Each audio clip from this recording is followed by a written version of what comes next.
morning, guys. So Joe is at work today and I'm home alone by myself, and should be an interesting day because last night while I was rolling up the car windows, my key broke off in the door lock and I only had one. So yeah, so there's the key. Not much help like that. So today, since I am all about doing it yourself, I am going to play with getting the rest of the key out of the lock. Then I will hopefully, as soon as, if I can get that out, I'll be taking my bike down to the locksmith and hopefully he can recreate my key so that I can drive to work tonight. No pressure. So yeah, we'll see how my day goes. It was definitely not planned to be spending it like this, but I guess we'll see what happens. So should be an interesting day. I'm going to start with some breakfast and hopefully clear my head a little bit, trying not to stress about it too much, but obviously there's some pressure, so we'll see. Alright guys, so just finished breakfast and now I'm going to go out, take a look at the lock just to see what I'm dealing with in the daylight. Excuse me. I did take a look at it last night with flashlight. Doesn't look too promising. So we'll see. In theory, I'm going to try to make a broken key extractor out of a wire. There's some videos on YouTube I watched last night, so shouldn't be too hard, right? And see if that works for us. So I'm going to start with that. I got some wire and now I'm going to try to build a broken key extractor. I'm not going to show how I'm going to build it because I don't know if it's going to work and I've never done it before, so I'll let the pros show you that. But in theory, it's basically you just put a burr on the end of the wire so you can kind of put it in there, twist it, hook the teeth of the key, and pull it out. So that's the theory behind it. We're going to see how this works. Alrighty guys, so it took probably 5 or 10 minutes or so. Like I said, I've never made one before, so we'll see if it even works. But basically I took it, bent it, and then I filed it down a little bit to make it even smaller. And now I'm going to go test it to see if it'll fit in next to the key. Alright, so that one didn't work. It's too big around at the top, so I'm going to modify it and see if that'll work better. Alright, so all I did there was a bunch of filing, and as you can see, it's quite a bit smaller. So hopefully that'll fit this time, and I'll go check it, and if not, I'll keep filing and see if that fits again. So, I don't know if you guys can see it, but the key's starting to come out just a little bit. I don't know if it'll focus. There we go. Yep, so there's the key. It was recessed in there about 1/4 inch, and it's been coming out. I'll tell you, prayer works better than these little tools I've been using. Giving all the credit up to him for this one, because there's no way I should have been able to get this key out. So I'm just going to keep working on it little bit by little bit and see if I can't get it the rest of the way out, and then make our way down to the locksmith. But yeah, prayer works to get keys out for sure. Alright, and there it is. There's the rest of that key.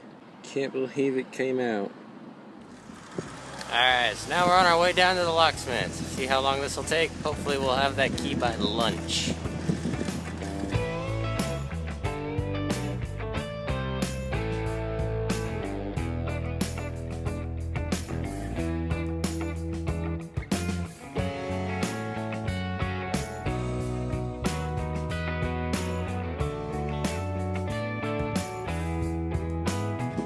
Alright, so I'm on my way back from the locksmith, and they couldn't really cut me a key there because apparently something with the programming in my car means they have to have 2 keys. Yeah, it's a big hassle. So now I'm riding back. They cut me a door key, and I have to hold my other key next to that key to see if my car will start. And if it does, then I have to run back down there and get them to cut all new keys, and then hopefully we'll get this thing this is finished. So shouldn't take too much longer, but we'll see. Alright, so now I just need to pull out the door key she made. Alright, there it is. See if it works. Oh, well, I heard it unlock. Yep, there it is. So that works. Alright, now here's for the fun part. Ugh. So yeah, I'm not sure how good an angle this is going to be. There. Maybe if I sit like this, you'll be able to see. I'm going to take the old broken end. I'm going to tape it to this key so that the car thinks the chip that's in here is actually in this key, and we'll see if the car starts. Hopefully this works. I don't know if it has to be oriented the right direction. Maybe if I tape it like this. Alright. Yeah. That's my new key. Alright, there it is. See if it starts. Oh?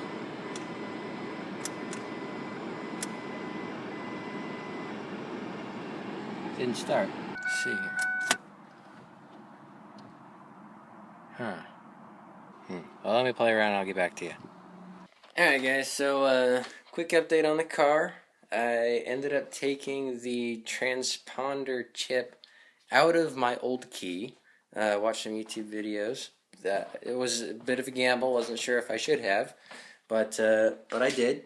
So I took the transponder out, tried taping it to the key, figured, it would, mimic being inside the key. That didn't work, so I ended up taping the transponder directly to the ignition, and that finally worked. So car got started, drove it down to the locksmith. They were able to, since I had pulled out the transponder, they were able to just take a shell, they just had an empty shell, and insert that transponder into the shell. And so I got a key for $6 instead of a $40 key. Man, this whole key thing was just a real blessing. And I got to give you guys the quick story. So the bike I've had for a while, but it was actually a gift I received for helping some people move. So I've had this bike for a while now. I haven't really used it, but it was a gift, so it was given to me. If they hadn't given it to me, I wouldn't have a bike. So there's that blessing. So the key broke off, you guys. I already covered this last night. It broke off last night. And without any locksmithing skills, abilities, experience, anything like that, I was able to get the broken key out. Now, I can't take any credit for that. Like I said, no experience, nothing. So it's just incredible that I was able to get the key out. So that was a blessing. No way I could have done that without some help from above there. And then getting that transponder out of the key, thinking to look up how to get that done, that saved me $75 for them to come out and do what they were going to do out here. So there's instant $75 savings because I was able to get that transponder chip out. A key with the transponder chip would have cost me $40, and they would have had to do 2 of them because you need 2 to be able to program them. So that plus the programming fee was like $40 a piece or more. So it was going to be like $80, and the fee for programming those transponder keys was another $65. So it was going to be $140 plus the $75. So that's over $200 I would have spent on them coming out to get this key taken care of. And so I just really want to emphasize, man, this was a blessing. I mean, we saved. So the door key I bought that ended up starting the car with the transponder taped to the ignition, that was a $1.50, maybe $3 key, something like that. The key with the just the shell to put the transponder into was a $6 key. So I spent $10 instead of $200+ to get this key fixed. Now, that is a miracle if I ever saw one. I mean, That's just incredible. Just incredible. And I'm sorry I didn't get to video most of that because I was here by myself, trying to get all this done before I work tonight. But yeah, just incredible. So yeah, so that wraps up the key thing. And now I get to drive to work tonight in my own car. And so that's great. In other news, I swung by Wilco, talked with the folks down there. Extremely helpful, by the way. Both my wife and I have worked there in the past, so we're kind of partial to it. But we found out that our kiwi problem, I don't know if you remember the kiwis, started having some yellowing in the center of the leaves. And one of the gals down there actually grows these kiwi. She said that, and it seems kind of obvious when you think about it, that when you grow plants in pots and you water them, the water just kind of floods the nutrients out of the soil. And apparently kiwi are extremely needy for nitrogen. So it sounds like it's a nitrogen deficiency.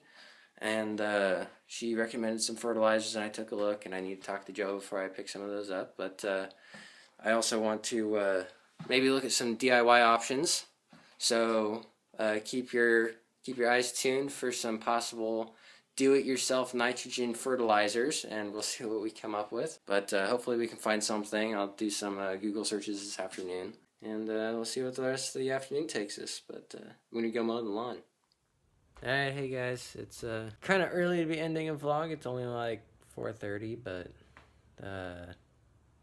did a lot today. It's already going to be a really long video. And then Joe's home! Hi! So she gets to say hi at the end of this video. Hi guys!